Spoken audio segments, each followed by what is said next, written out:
everybody, and welcome back to SharkNation number 57.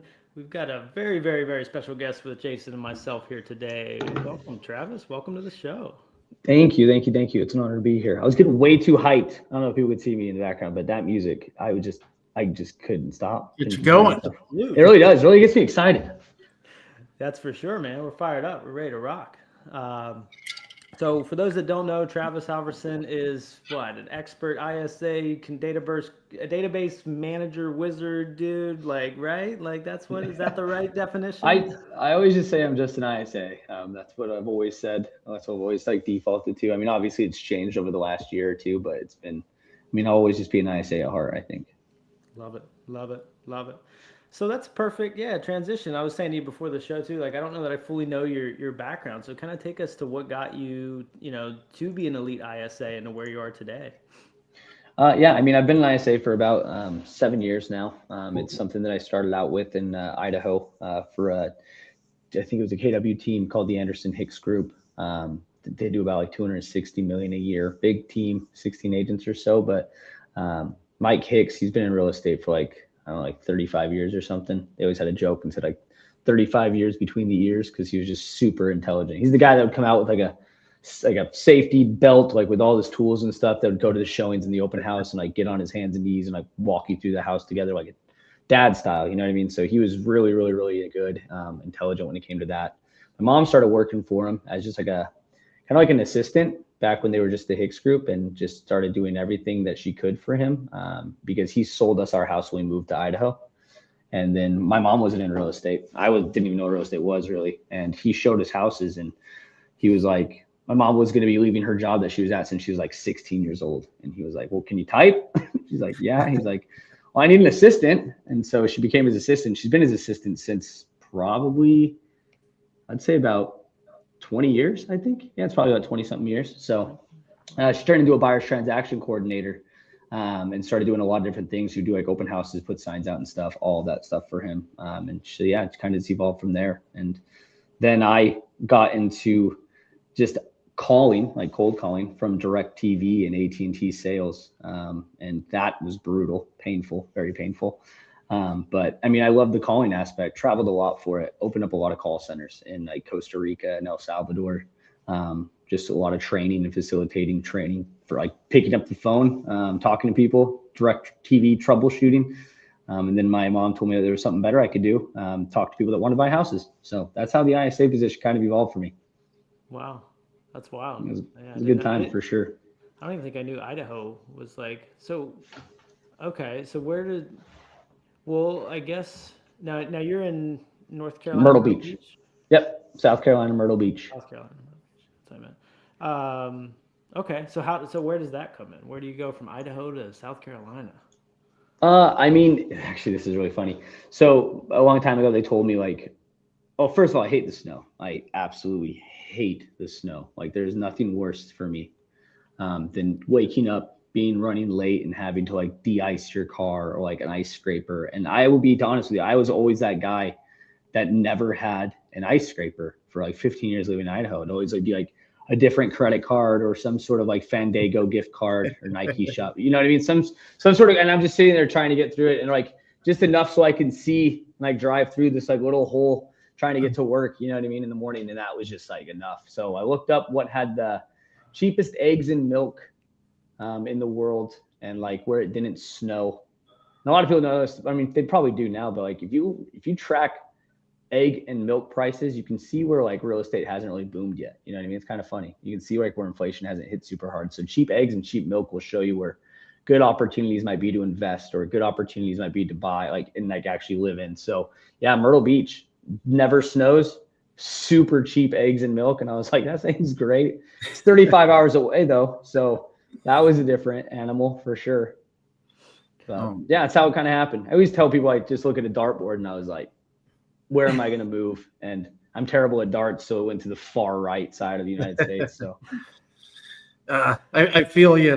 This morning, I had about 4 to 6 inches of snow on the ground. I was just miserable, and I was just telling Chad earlier, I'm like, dude, I got to get out of here.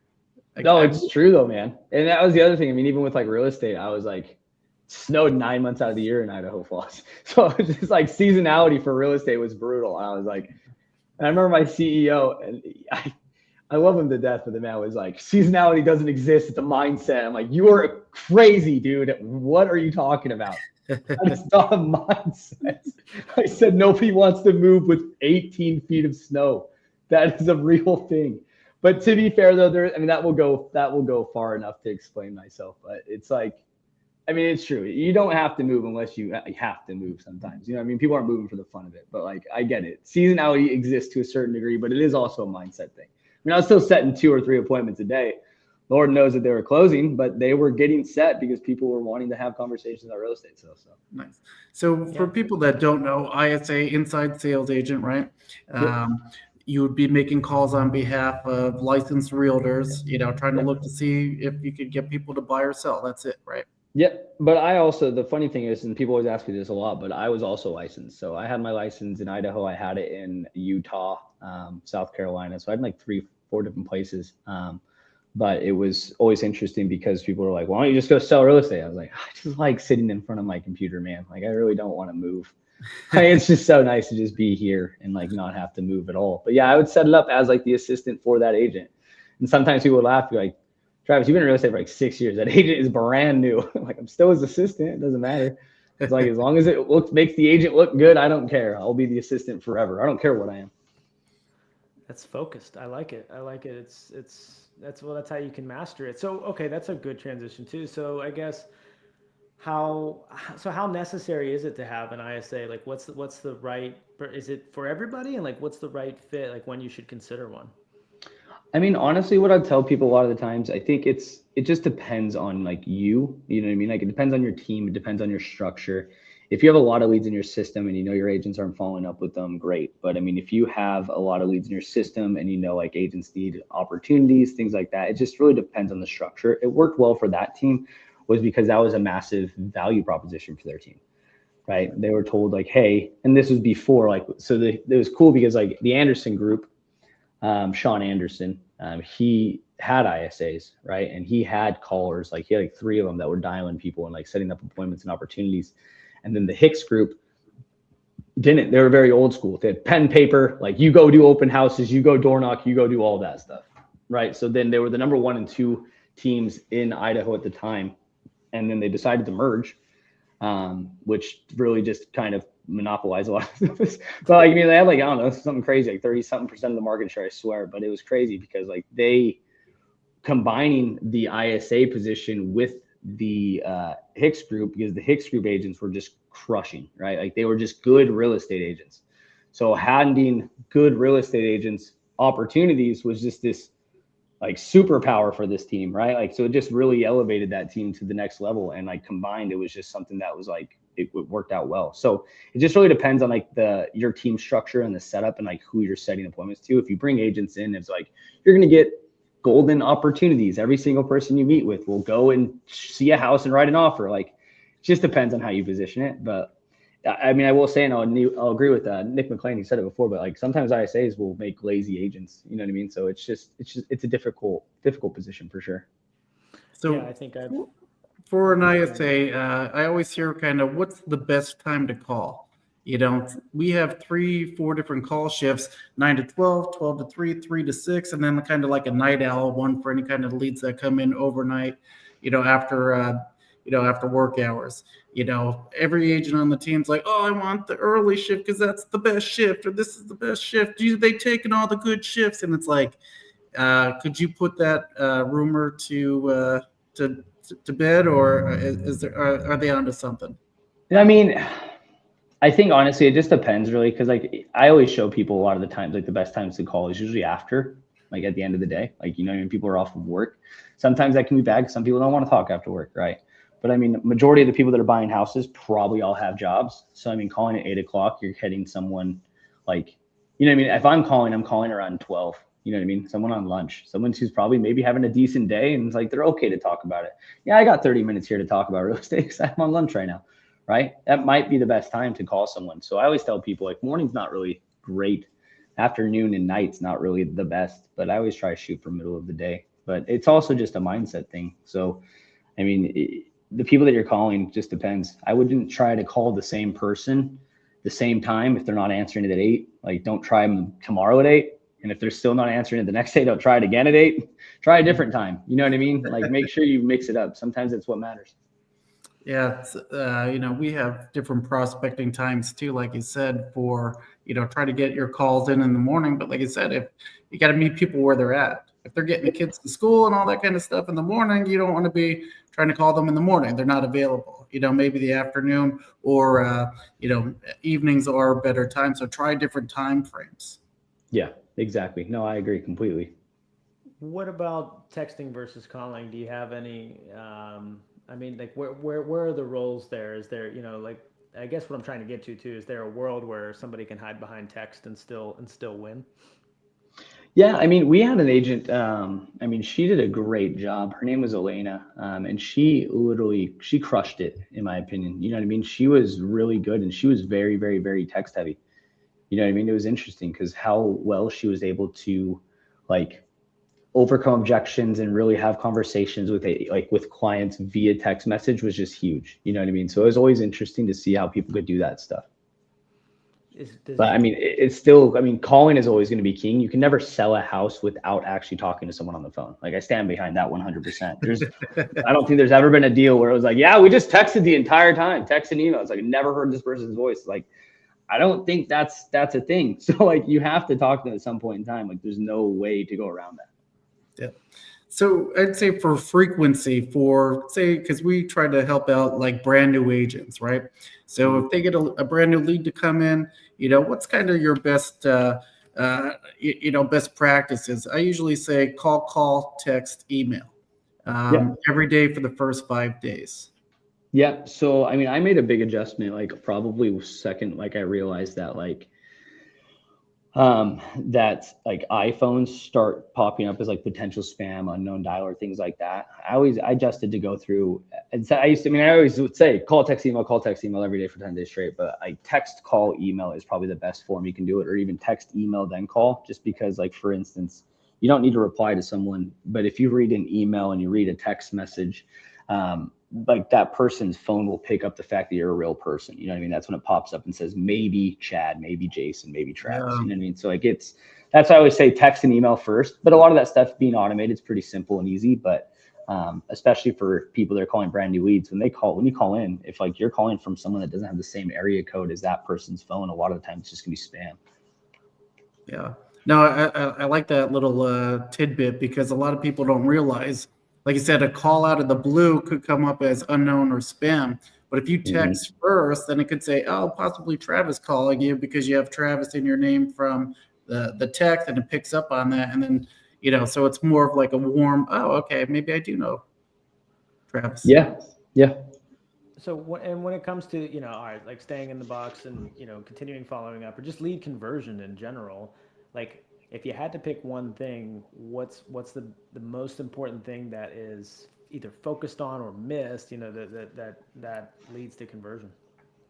I would probably say the second conversations where a big stopgap is for a lot of teams. Agents can call someone and have a good first conversation, talk to them for 15 minutes, and then tell them that, oh yeah, I'll follow up with you in 15, 20 days, or I'm going to do this, or I'm going to do that. And then that happens over the course of 15 or 20 days, a couple times a day, every day. And then a lot of times that agent seems to forget that they had that great conversation a month ago. You know what I mean? I feel like there's so much, I don't know if it's just attention deficit, but I think it's just a big gap for a lot of agents, is the fact that they don't remember that they told that other client. You know what I mean? They don't stick to what they say they're going to do. You know what I mean? That's why I always say it's one of those things that's huge in this industry, is agents don't follow up ever. So true. I know that was my personal experience. The first year, I grinded it out and I sold a good bit of homes, but the second year I like tripled my business, and it's because I staged everybody in the CRM. That's all it was. Yeah. I just had to stage. You did your job. That is crazy. I love that. I love that so much. Well, I would say this for brand new agents that are starting out. Could you just talk about the importance of, organizing your database or using some type of CRM or any kind of best practices with that? Because, when I started, it was after Chad started, and I was old school paper and pencil and maybe spreadsheet here and there. Could you talk a little bit about the benefits of that and kind of what you recommend? Yeah, I mean, people always tell you all the time, it's like, what's the best CRM out there? What's the best CRM out there? And like, I always just default to like Follow Up Boss just because I'm so familiar with it. But like, and it sounds super, super cringy to say, but like, it is really the one that you use. As long as you're using a CRM, it's probably the best thing you can do, because you never know when your phone's going to break. You can't have your full business in your phone. I mean, if I would have had my entire business in real estate in my phone, and then like I would have did what I did and like lost my phone, like completely lost my phone. It was completely dead. Like I think I like got out of a car, you know what I mean? And it's like, what would I have done? Like, I don't back that stuff up. I see that little thing pop up all the time. Like, your time machine, back it up. I'm like, cancel. I don't have time for that. You know what I mean? All the time. So it's just like people do it and they don't realize, but like having your place, like having all your contacts, having your follow-up, having all the information you need in one centrally located place is the best thing. And your phone is not that centrally located place. Yeah. Let me be a nerd. For successful real estate agents, what percentage of them have iPhone versus Android? Oh God, I don't even know, man. I think Here we go. I would say mass majority. I would say 75-25 for sure. I would say, I mean, actually, I think it's actually more than that. But Canada, I know for a fact, is more Android than iPhone for sure. Canada is massive Android. iPhone though, like, I mean, I could get probably the metrics from someone at Follow Up Boss, but they can tell me how many of their users use Android app compared to Fub app. I could probably give you a good understanding. I've just switched back to iPhone recently, and it's significantly better on iPhone versus Android. Yeah, which is probably why it's one of those things. What was the issue that you were having with Fub? You couldn't video text from an Android, or the video text were broken. The pawns are not. You can't view pawns on an iPhone. Oh yeah, there's a couple of things that you can't do in there, which makes it very difficult. So I guess major. Yeah, yeah, it is. Okay, cool. So, all right, let's go to the ISA side of things. Somebody integrating an ISA or a company or anything like that, like where do you see maybe like dropping the ball, the failures, like the missed things when they integrate an ISA or a group of them into their team? Honestly, I think really like, are you saying when do you integrate them? No, I mean, that's a good question too, but mostly I'm like, where are they? What are the mistakes done? Like, thinking like maybe false expectations or wrong timing. Like, what are the biggest like mistakes when integrating an ISA? Assuming they know what to do. That's the big one I see a lot of the times, is assuming that I guess hiring an ISA and assuming that they know exactly what they need to do, as opposed, I've heard it so many times. Well, I hired them and I just expected them to set appointments. It's like, what do you define as an appointment first? And like, what do you mean? Like, do they know who to call? Like, do they know what to do? Like, did you train them on Follow Up Boss? Have you gotten them help? Like, what kind of metrics did you? I told them to call 50 people a day. I'm like, well, that's not enough. Like, so like, obviously I don't know who gave you that information, but like, I mean, asking those types of questions, but just doing it the wrong way, not inspecting what you expect. And I mean, if you expect outcome and you expect closings and appointments, not inspecting it, just being like, yeah, it didn't work. You know what I mean? I hear it all the time. Oh, we had an ISA department, it didn't work. And it's like, well, why didn't it work? Well, we just didn't have time to train it. It's like, well, there you go. That's why it didn't work. Where do you find the right handoff point? Right handoff point is probably, I would say, honestly, when someone is ready, willing, and able to meet. You know what I mean? No matter when it is. Timeline doesn't necessarily matter when it comes to it, because like there's a lot of research, a lot of studies that show that no matter when or where, like whatever happens with that lead, the first agent that meets that person belly to belly is going to close that lead no matter the timeline. You know what I mean? So like it could be one day from now, or it could be a year from now. That agent that meets that client face to face first has about an 80 to 85% chance to close that lead. Doesn't matter timeline. You know what I mean? So I always just say stick to within 90 days. That's where I always was a nice sweet spot as an ISA. But if I have someone that's coming into town tomorrow here in Myrtle Beach, and that person says, I'm not going to buy for a year. You know what I mean? I'm not going to buy for 10 years. Like, I'm still getting that person in front of one of my agents. You know what I mean? That's just because I can tell you how many times, like I can go back and find every closing that basically the lead said, oh, I'm not going to buy for 10 years from now, or I'm just coming down to look, or I'm just coming down to browse. I'm like, hey, I get it. We always believe that your first First hour is free. You know what I mean? Just a straight up introduction so we can introduce ourselves, yada, yada, yada. They're like, fine, blah, blah, blah.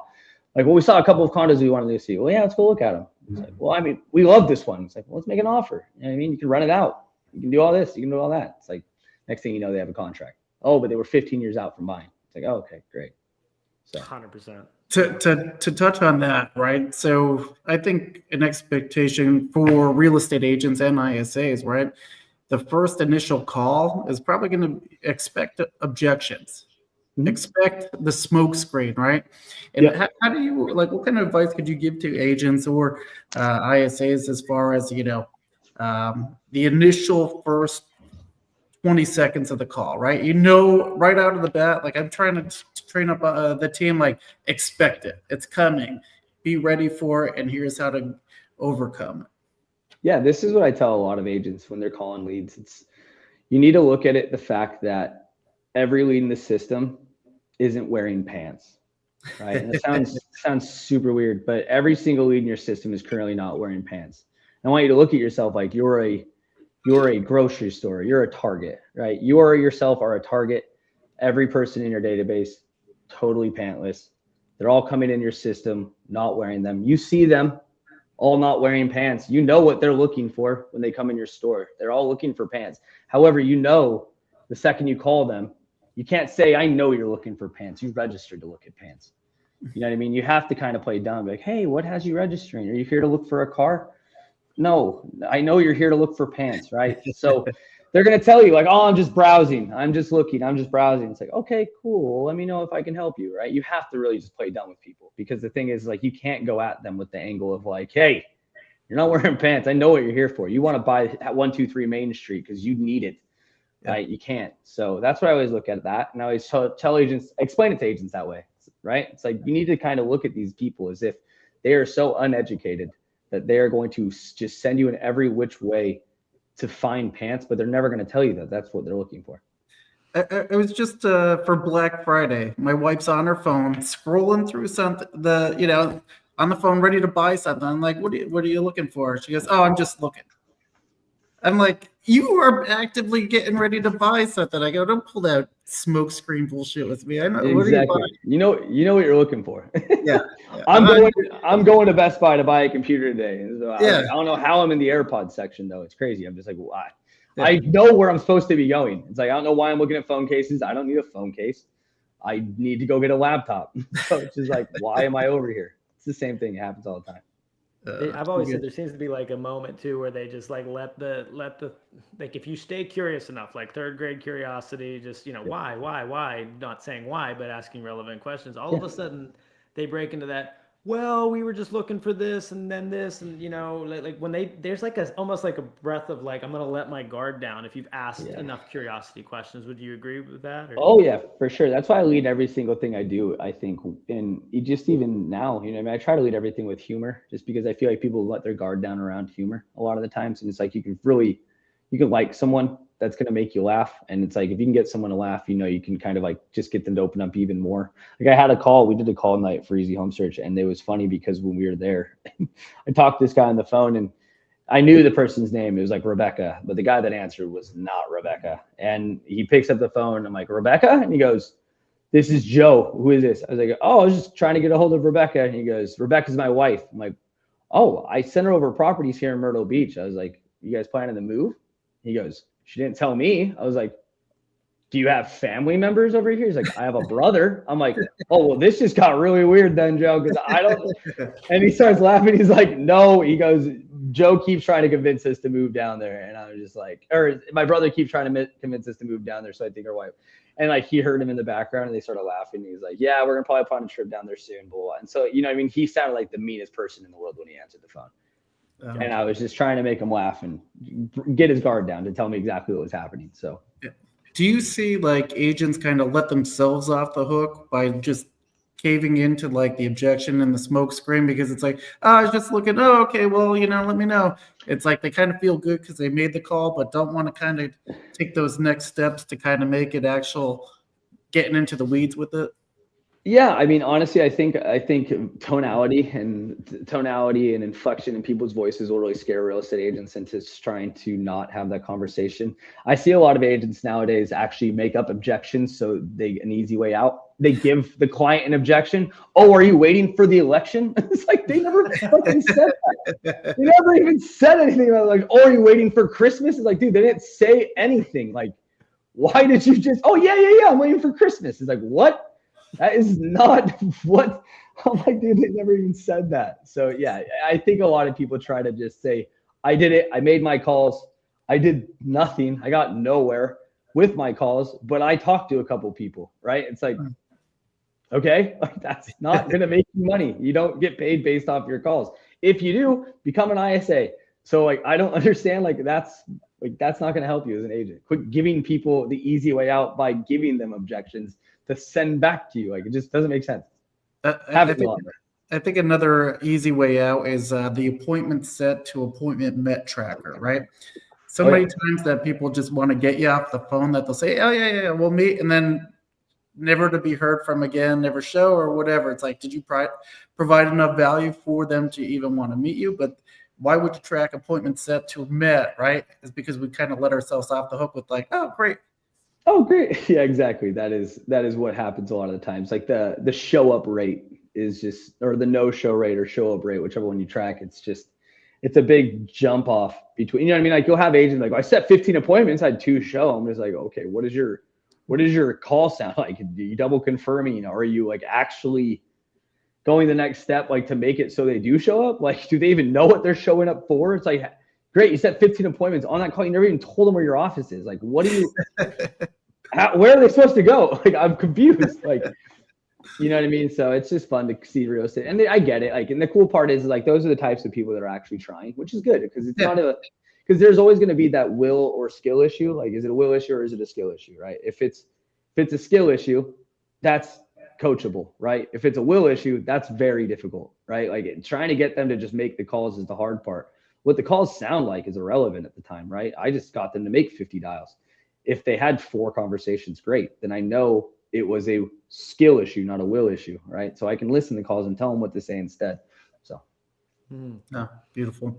What do you say as far as, agents come in and brand new leads are coming in and people are filling out forms online? It's like, well, I only want these brand new leads in the money time pond. I don't want to even be going to fishing in these stock ponds because those leads stink in there.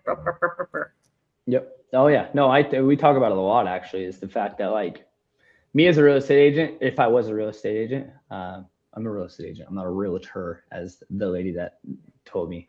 But I would always focus on, like, for instance, the swept leads pond. Like a lot of people have that, right? A swept leads pond where you took leads out of agents' names that were once in agents' names. And people say, why? It's like, well, for instance, these leads were at one point, had a conversation with an agent, gave an agent an actual timeline, which made that agent believe that they were going to nurture that lead well enough to set up an appointment or to go show them houses. But that agent didn't do a good enough job, which is now why we removed that lead out of that agent's name. And now we put it over here. So would you rather call a brand new lead that just registered that we both know is not going to convert for about 11 months? Or would you rather call a lead that might be 5 or 6 months old, that is already farther down the pipeline, that's viewed multiple properties, that's been back to the website 6 or 7 times, it's favorited homes? I would much rather call that lead, right? Now, if this lead came in requesting a property tour or came in requesting info on a home, that's different, right? That's a low funnel lead, right? But if it's a top of funnel lead, I would much rather call the middle funnel leads, which are from the swept lead pond that took it out of an agent name who didn't do their work. Well, and that's what's happening. When you get, say you have a lead source that is a little lower funnel, or it's an inquiry, like on a specific property, like people want those lower bottom of funnel leads. But when you have the stocked ones where they were pulled off of, before, it's like you're still getting it and you have the access to all the data in the middle. Like you don't have that on just that property inquiry. So like it's almost like a huge advantage if you're in an environment where you have that middle of funnel data, basically. Oh yeah, exactly. This was the timeline. They dropped the ball. Like yeah. This person came back to the website a week ago hoping that Joe Smith is going to reach back out, but now he's got Jack And you know what I mean? He's got Jack here, like, who's just now calling him. It's like, hey, yeah, blah, blah, I know that we were talking. It's like, well, what happened to Joe? Oh, Joe's busy right now. So I thought I'd just take over and help you out. You know what I mean? That's what happens. Right. Okay, cool. So I wanted to hit on the database side of it too, because you guys do DCM with Digital Maverick. So explain to a third grader, right, the difference between or what a database conversion manager is, maybe like, because I don't think a lot of people know what that is. So, I mean, honestly, a database, so we actually, like, there's a database manager. A database manager is someone who is just overseeing the database, just following up with agents, making sure, like, for instance, say an agent, like, say Jason pulls a lead out of a pond, and that lead is just stuck in agent A's name, right? It's stuck in Jason's name, right? And it's been 30 days. Database manager is going to just tag Jason, like, hey, Jason, follow up with this lead, please, or I'm going to pull it out of your name, right? Just making sure that the health of the database, everything's where it needs to be. Like, hey, this action plan randomly is firing for these leads over here. It shouldn't be. Let's turn that off and get it fixed and figure out why. Or, hey, like, we just changed our brokerage, so let's go in and update every single action plan with the right names of the brokerages, right? Or, hey, like, I have a great idea. This is a good automation that would help the database itself be very, like, would keep things organized and clean, right? Or these new tags, like, for instance, like easy home search, for instance, like, we just came out with a bunch of new tags, right? Like, a database manager is going to go and make sure that all those are enabled and make sure those are all turned on. Right now, a database conversion manager is someone who is actively doing all of those things I just said, but also still setting up opportunities as best they can by still following up with new leads and setting opportunities for agents. Right. So there's a difference between the two. The database conversion manager is the one that has an actual, like, ability to set up appointments and set up conversations and really try to dig deeper with leads and make sure that, like, your leads are taken care of, because obviously, if you have a decent sized database, the average agent's going to make maybe 100, 150 calls a week, right? If your database is massive, like, your agents aren't going to end up reaching out to them, right? And then the other scary part is when you ask agents to follow up with leads, they're going to follow up with the people that they know, not brand new leads a lot of the times, right? So someone has to be doing active outreach on cold databases, because the thing is those leads aren't getting talked to, and you can't just make it your agent's ability. Because if it's everyone's job, then it's nobody's job. So that's why you have to make it someone's specific job. And that's why it is really a position. A database manager and a DCM for us is just an ISA who just has the ability to make sure that reporting and the health of the database is all set up as well as setting up appointments. I was never just an ISA.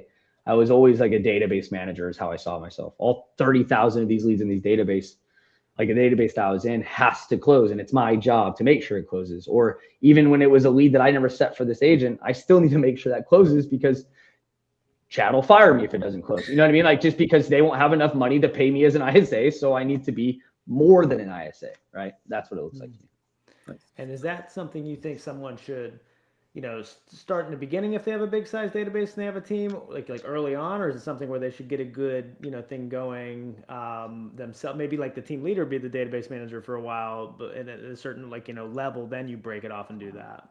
Yeah, to be honest with you, there are CEOs that are still to be fair, Jason, for instance, like Jason will still want to meet with me and ask me questions about learning the database, because him as a CEO is involved, right? Matt Smith, for instance, very involved. Like, these are the types of CEOs that want to not just set it and forget it and hope it works. These are the people like, yo, show me how this works. So, like, I can also understand it if they come to questions. Like, I can be the one that I don't just want to be like, hey, let's go ask Travis, right? Like, now, if it's something that they don't understand, then they can always ask me, and they understand that. But, like, CEOs sometimes need also training as well. Like, you guys sometimes don't have the ability or the time, for sure, to just sit there all day and look at the database and make sure everything's running smoothly. You know what I mean? That's why a lot of the times they don't incorporate it. So for me, when we kind of got set up with Follow-Up Us, and then we're putting in our systems and processes, like that for me was like the next evolution of what I needed to help grow the business to the next level. For one, like Travis said, it's a value add for the team. We have an ISA actively in there helping to nurture and give warm handoffs for maybe some leads that kind of got, out of the way or kind of just forgot about or whatever. But it also, and I think this is a big part that you guys don't talk a real lot about is like, kind of the coaching that you do. So anytime that, with respect, anytime that I want to, kind of get on one-on-one with Travis and say, hey, look, here's a couple questions that I have. I don't want to waste his time, but hey, could you help me with A, B, C, and D? Always there for me.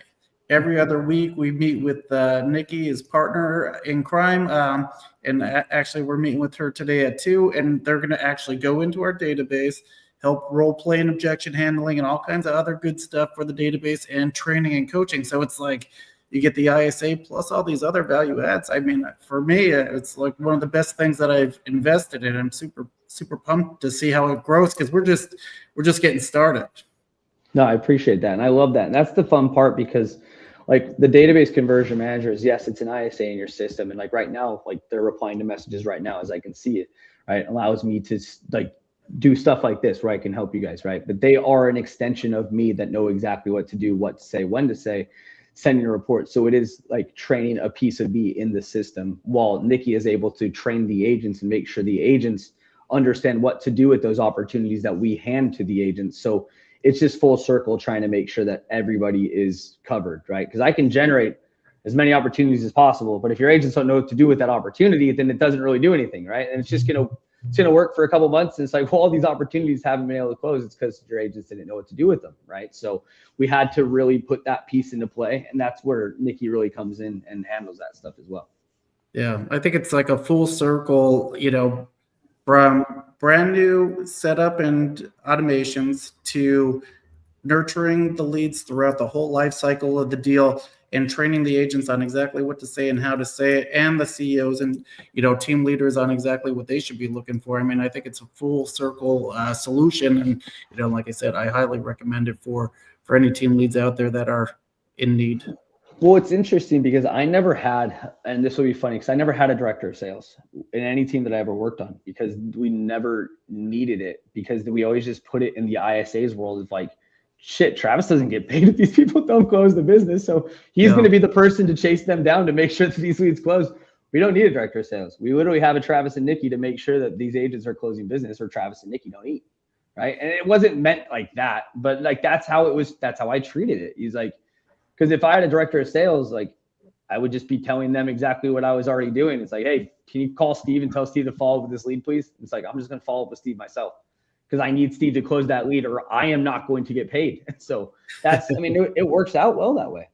I think it goes full circle with that because like you said, it's in everybody's best interest to close business, in order for us to be able to pay for the platform and the services and stuff, we have to close the business. The agents have, in order for them to be productive and to make money, they got to close business. So it's like I said, the life cycle of the deal and the life cycle of the business all are in alignment. Yeah, for sure. So I want to look at the future, but before I go there, I want to ask, where does any of this, and if so, where does it apply to solo agents? Do solo agents have DCMs, or where do they apply in ISA? And how much of it do you work? How many solo agents do you guys work with? Yeah, we actually have about 2 or 3 solo agents that currently have DCM in their database. It works out well because, I mean, we're sending them just directly to that agent, right? Like all the opportunities are going directly there. It works out well to the point where it's like, hey, we have too many opportunities where you have to grow a team or you have to do something with it, right? But it also just depends because it depends on how often that agent talks to me as well, right? Like, so it's like, what else can I help you with? Just setting up the ISA and letting them cook through your database is one thing, but like, if that agent doesn't know follow-up boss or isn't familiar or comfortable with other stuff, and they don't talk to me, it makes it very difficult. I can only do so much for that team, but if they aren't willing to have a conversation, or if they're not able to sit down and dedicate a certain amount of time to get all that stuff into place, it can be very bad for them because it's like, well, I set all these opportunities for you. It's like, well, where are they? It's like, how are you just now asking me this? It's been going for a while. Like, what do you mean? I'm just assuming you kind of understand. Like, you haven't reached out or asked me any questions. So, I mean, it really is. And like Alex, you posted it. He even said it on the thing, like, because someone made a Facebook post asking about it, which is it was scary for me because I was like, I do not know what they're about to say. You know what I mean? I was like, I saw it, and I'm a FUB moderator as well. So like, I actually saw it. I didn't approve it because I was like, I'm not the person to approve something like this because that makes it. And I was like, I don't know what to say. I was like, I don't know what people will say, but like, obviously it actually was huge. And it was really, really, really great to see, an eye-opening to see how our clients really feel about it, which is amazing. But like, even Alex said it best. He said, I mean, you need to have someone that's going to be dedicated to make sure that this is working and running. Right. Like Alex, love Alex. He went a couple months without talking to us. You know what I mean? Like, I don't think he's ever met with Nikki. He's met with Nikki like twice, and he's been on it for like 12 months. So it's like funny. So like now he's just now starting to implement, because he grew with this massive team. He's doing what you did, Chad. Just grew a bunch of agents, right?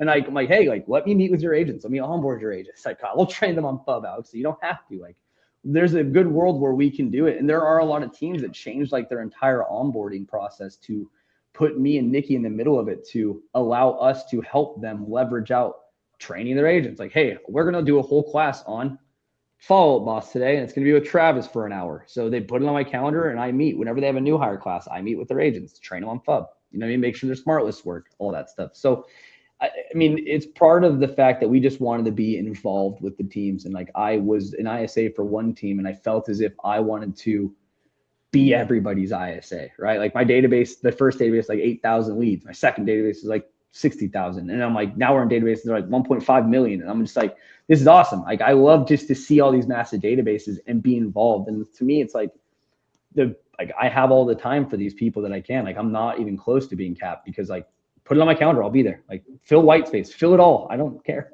That's my mindset. I'm born to work, so I might as well work. So what else am I supposed to do? I get bored if I'm not working. You got me with that, to fill in the white space. Like, I'm fired up to fill up my calendar every day now. Not that we always, I don't know, just the way you explain, like, if you have white space in there, what the hell? Like, you should be filling it. I don't know. It hit me when you said it. But one of the things that led me to was, oh yeah, well, we actually have one of the Reside Weekly sessions with you and Nikki in the hour session. That's one of our required videos when we onboard agents. Nice. Hey, see, it's actually, we have another one Thursday. Me and Nikki will be there for Thursday. Yeah, so that'd be great. Cool. Let me hit the future real quick. So I guess looking forward, what do you see? I mean, I know you guys have rolled out the AI version of you, which with the logo of your. Oh yeah, it's gonna be great. Yeah. So there's a lot that we're working on right now, especially with the new like January 27th like TCPA stuff that's coming into play. Have you guys touched about that stuff yet? Not really, but I'm hearing about it. Yeah, so there's a lot of interesting stuff that'll be coming into play January 27th. And I just know like the TCPA guidelines that everybody is massively worried about. And like I'll touch on it here if you guys want me to, and kind of explain what's going to happen. Let it rip. I can, and I'm not sure if you saw this. I'll read it to you because I think it was Tim posted it in the Reside community, but this is like what it says. So the one-to-one opt-in rule allowing follow-ups with individuals on DNC now requires opt-in to specifically name your company. Enforcement begins January 27th. If your old opt-ins named your company, they still may be valid. So it is retroactive, right? So like if a lead came in from like Ylopo or Easy Home Search or Sierra and it said your name, like that's fine. Without valid opt-in consent, DNC rules apply, treating calls the same and text the same. You can contact DNC listed individuals only if they inquire directly with your business within the past 90 days. So after 90 days, contacting them without consent violates FTC rules. So it's basically saying anyone not on the 90 days, in the last 90 days, cannot be called or texted if they're on the DNC. So like right now, and even this one, for instance, and I'll read this to you from my boy Wade. He wrote this to me and told me because he had a lawyer go through it. One-to-one consent only, no more distribution of leads. Previous consent as January 27th rolls over. Any opt-out is in any negative intent, so an FU or like sometimes even not interested. That's very conservative, but it is technically still considered opt-out, right? So like that will also be in effect. But you also, and here's the scary part, every 30 days you will have to run your database through the DNC. You'll have to literally run your database through like the do not call thing and like actually scrub your database. So Preston even wrote it. So one of the big changes will be having to check your database against the DNC list every 31 days. That's, why even Digital Maverick and Easy Home Search is coming out with, it's called Easy Verify, where it will real-time check your database. So we're going to come out with some scrubbing tool that will run it. Joe's back there in the hackathon just trying to build the thing out right now. And it's going to be one of those things where it will scrub your whole database the first one time, and then it will be like a ongoing monthly service that will continuously scrub your database going forward. So like we wanted to make sure everybody was covered, but obviously it's like the DNC has like a weird open API sort of thing, but like also it's kind of weird because that open API, which we found out, actually doesn't go to the DNC. It goes to the complaint section of the DNC. So it makes it very easy to file complaints to the DNC. So not to help people scrub their database, but to file complaints makes it that easy. Click of a button. You can just send in a complaint. So that's what that was. So like we went back and like they were looking at it and like Preston posted about it in the Easy Home Search group and the Digital Maverick group, but just letting people know like this is something that's going to take place and it's something that we have to be aware of. But I mean, it's definitely coming. It's definitely changing the game. Oh. So for DTM clients, are we gonna have something in there scrubbing stuff? Yeah, so that is going to be the point. And Preston did, like you said, he is, and I'm going to send out an email here soon about it and just kind of let everybody know about it for sure. I don't know what it looks like. You know what I mean? I think it'd be like a cent or two per database or something. I don't know what it looks like, but it's going to be something where we're trying to make sure, because I understand for sure, like there's a lot of teams, like the service providers and the lead providers are actually fine. It really comes down to the teams themselves that are like making sure that they are covered in it, right? Because I've had people that have been like sued before because their agent decided to call a lead that they weren't supposed to or something crazy, and it was like through. Yeah, it's just like, dude, for something. It's just you got to protect yourself as much as you possibly can. So it's just real estate's getting trickier. But I'd err on the side of caution. I think I'd say anybody that looks to opt out or anything negative or whatever, let's just scrub them from the list and move on to people that want to raise their hand. Yep, exactly. And that's the thing I tell my team all the time. It's like, guys, if someone sends you an email or a text message and says, "Where'd you get my information?" I say, "You do not reply at all. You never saw that lead whatsoever." But I'm just like, but I mean, at the same time, it's like, it's just kind of making sure there's a lot of Ambien chasers out there. You know what I mean? And that's why I'm worried about January 27th for teams. But that's why me and Preston, I mean, we met on Friday and talked about it. That's why it's, hey, let's do this. Let's make this thing. We have to protect ourselves. So yeah, it's gonna be fun. So yeah. What's your future? What's driving you right now? Oh man. Just honestly, 2025 is gonna be fun. I mean, it's gonna be a big year. Just showing up every day. I think that's my big thing. Just showing up every day, head down, continue to work. I'm not the most vocal person on Facebook, like as much as like I want to be, but I think there's gonna be a good area to change a lot of that stuff. Like we've never done any like sort of marketing with like DCM or Digital Maverick or any of that stuff, but it'll be fun because I want to really just crush 2025. Like that's my goal. Love it. Nice. Love it. Awesome. Yeah. Well, thank you so much for pouring in. I mean, you're always a pleasure to chat with. So absolutely, I have a blast. So I appreciate you guys having me here. This is awesome. Absolutely. Yeah. Thanks, brother. Hey, appreciate you guys. I'm always here. Bye. We'll see you guys.